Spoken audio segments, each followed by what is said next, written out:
প্রথমে আমি গ্যাসটা অন করে কড়াইটা বসিয়ে দিয়েছি, আর কড়াই দিয়ে দিচ্ছি সামান্য পরিমাণে রিফাইন্ড অয়েল। আমি এই তেলের উপরে কয়েকটা গোটা মশলা ভেজে নেব। দিয়ে দিলাম দুটো শুকনো লঙ্কা। লঙ্কা দুটো ভাজা হয়ে গেছে, তুলে নিচ্ছি।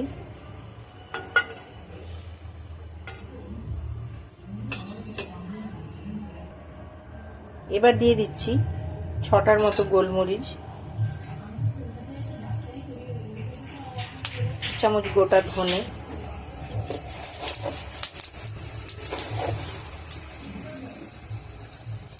1 চামচ গোটা জিরে। মশলাগুলো আমার ভাজা হয়ে গেছে, এবার আমি তুলে নেব। এবার আমি ওই তেলেই দিয়ে দিচ্ছি কয়েকটা গোটা কাজু। কাজুটা একটু ভেজে নেব। কাজুগুলো আমার ভাজা হয়ে গেছে, কাজুগুলো তুলে নিচ্ছি।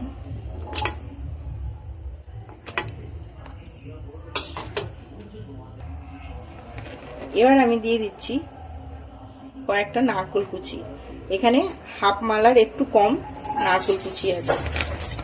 কুচনো নারকেলটাও আমি একটু ভেজে নেব লাল করে।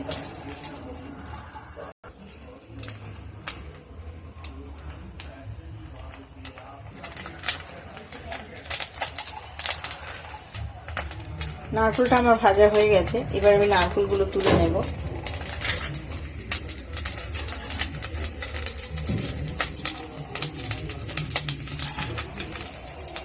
এইরকমই থাকবে, এর থেকে বেশি ভাজার দরকার নেই।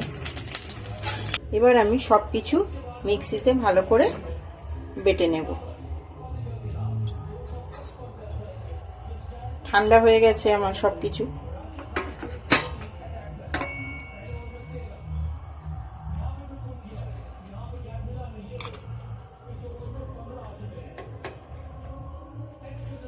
লঙ্কাটা বোটা শুদ্ধ ছিল, বোটাটা ছাড়িয়ে নিলাম।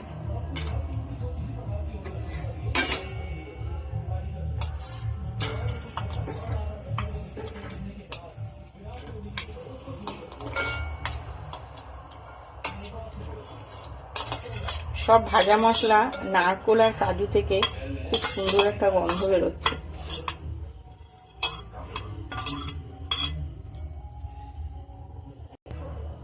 এর সাথে আমি একটা কাঁচা লঙ্কা দিয়ে দিলাম।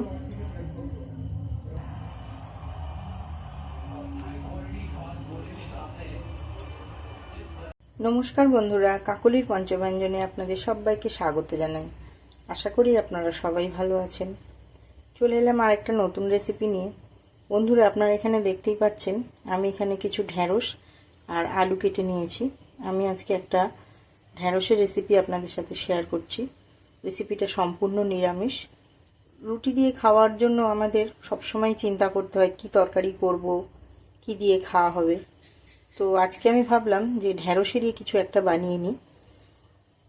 চলুন আমি তরকারিটা শুরু করছি। ঢ্যাঁড়সের এই রেসিপিটার নাম দিয়েছি আমি আলু মশলা ঢ্যাঁড়স। আপনারা আপনাদের পছন্দ মতো নাম দিতেই পারেন। ওই মশলা ভাজার কড়াতেই আমি প্রথমে দিয়ে দেব সর্ষের তেল। অল্প পরিমাণে সর্ষের তেল দিয়ে দিলাম। রান্নাটা সম্পূর্ণ সর্ষের তেলেই হবে, শুধুমাত্র মশলাগুলো আমি রিফাইন্ড অয়েলে ভেজে নিয়েছি।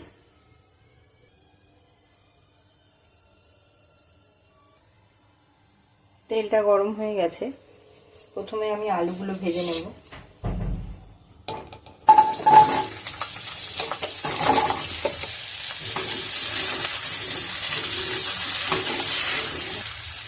আলু ভাজার সময় আমি সামান্য পরিমাণ নুন দিয়ে দিলাম।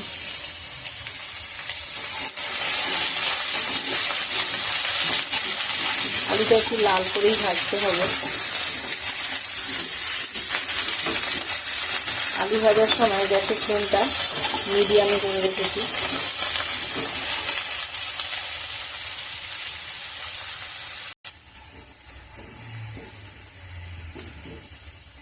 আলুটা আমার ভাজা হয়ে গেছে, এবার আমি আলুটা তুলে নেব।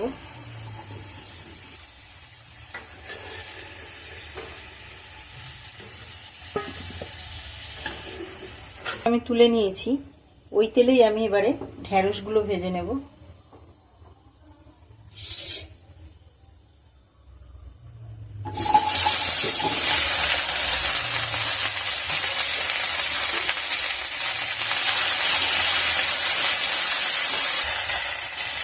ঢ্যাঁড়সগুলো একটু ভালো করে ভেজে নেব।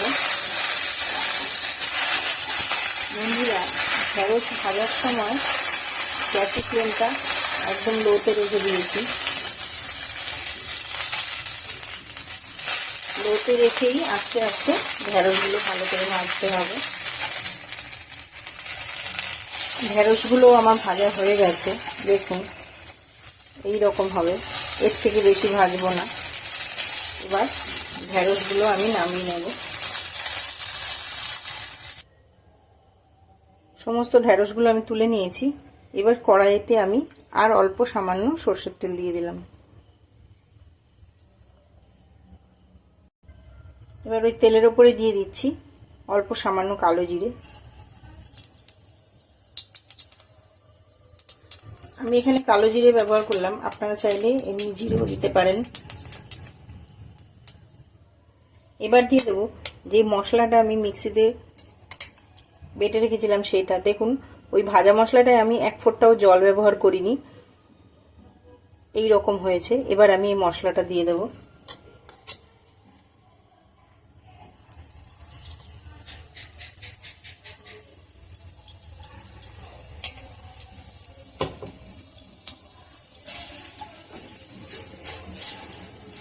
মশলাটা দিয়েও আমি একটু নাড়াচাড়া করে নেব।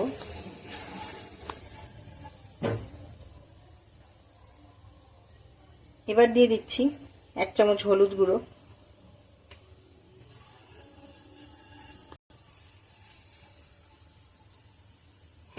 এবার দিয়ে দিচ্ছি 1/2 চামচের একটু বেশি লাল লঙ্কার গুঁড়ো,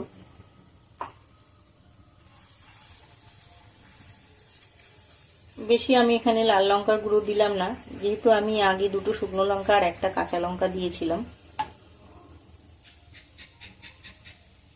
এবার দিয়ে দিচ্ছি 1 চামচ নুন,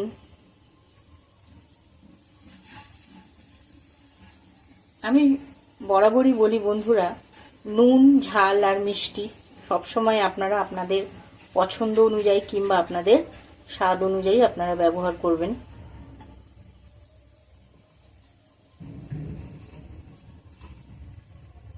এবার দিয়ে দিচ্ছি 1/2 চামচের একটু কম ধনের গুঁড়ো,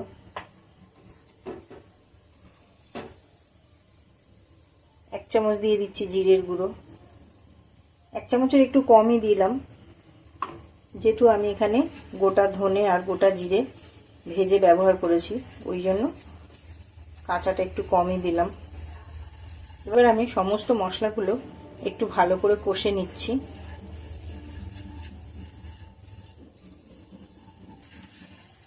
সব মশলাগুলো আমার ভালো করে কষা হয়ে গেছে, দেখুন মশলা থেকে তেল ছেড়েছে আর খুব সুন্দর গন্ধ বেরিয়েছে। এবার আমি দিয়ে দেব ভেজে রাখা আলুগুলো।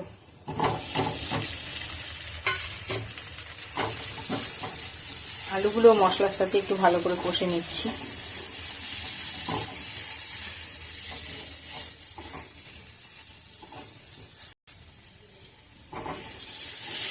আলুগুলো কষা হয়ে গেছে, এবার আমি ভাজা ঢ্যাঁড়সগুলো দিয়ে দিচ্ছি।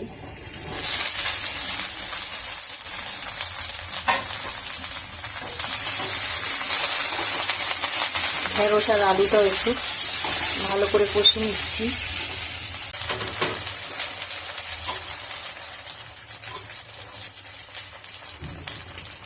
এবার দেখছি প্রথমে আমি আলুগুলো সিদ্ধ হয়েছে কি।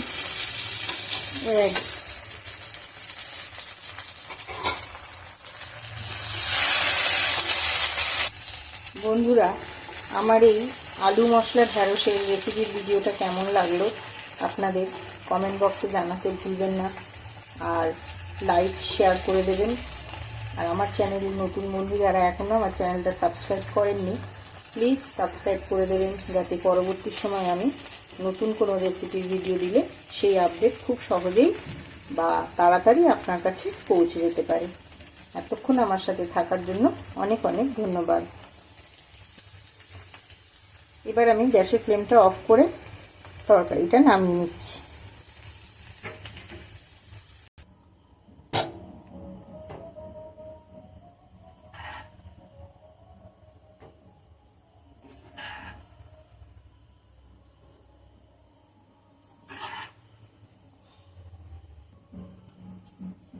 রুটির সাথে এরকম একটা তরকারি হলে আমার মনে হয় আর কিছুই চাই না।